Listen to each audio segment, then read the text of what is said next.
Hi, I'm Liz Bloomfield, Airlink's Director of Humanitarian Programmes.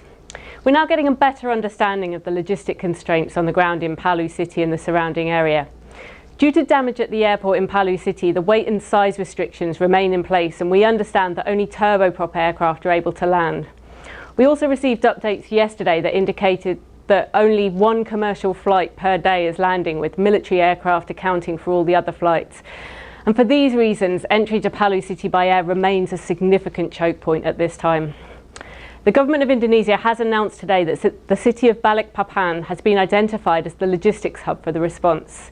This airport is a medium-sized international airport that's currently fully operational. However, the city's location on the adjacent island to Palu City does mean that it would necessitate the transportation of humanitarian supplies approximately 250 miles by sea. And this presents a range of additional logistics challenges that will need to be addressed in the coming days. Meanwhile, the response continues to be hampered by severe fuel shortages in Palu City and the surrounding area, as well as security issues that include the looting of shops and aid convoys. Here at Airlink, we've developed an outline concept of operations for response, but we are still really keen to hear from NGOs responding or that are planning to respond regarding their passenger and cargo needs. This will enable us to match those needs with the offers being generously made by our aviation partners, but it will also enable us to identify any gaps that could be addressed through our wider partner network.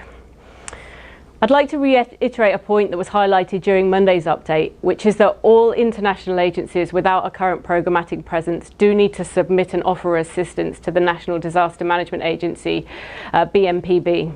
And we here at Airlink will need a confirmation that your program's been approved prior to providing support in the transportation of passengers or cargo. But one additional point that we'd like to raise relates to visas. We understand that visas on arrival are just not an option as for people responding in Indonesia.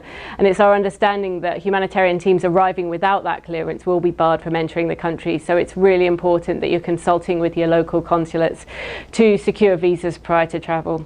We'll touch base again in the coming days with any further updates that we have. But in the meantime, very best wishes to the people in the Palu City area and all those that are now entering the country as part of the response. Thanks.